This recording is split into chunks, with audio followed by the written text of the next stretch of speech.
ரஜினிகாந்த் அவர்களை பற்றி பேசுகிறதுக்கு காரணம் என்னன்னா, சரி நாம் விஜய் ரசிகர்களை உற்சாகப்படுத்தணும்னா எதையாவது கான்ட்ரவர்சியாக பேசிக்கிட்டே இருக்கணும் அப்படிங்கிறது ஆதவ அர்ஜுனாவுடைய போக்கு.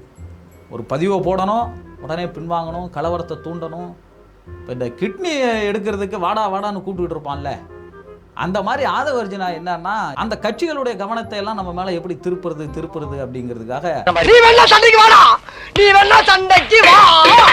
ஒவ்வொரு முறையும் எதையாவது ஒன்று பேசுவார்.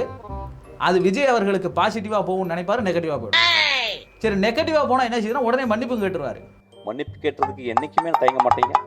ஆனால் ஆதவ அர்ஜுனா பேசினதுக்கு இதுவரையும் எந்த அடிப்படையிலையும் விஜய் அவர்கள் வருத்தமோ அல்லது இப்படி ஒரு சம்பவம் நடந்துருச்சுன்னோ அவர் எந்த இதுலையும் மதிப்பளிக்கவே இல்லை.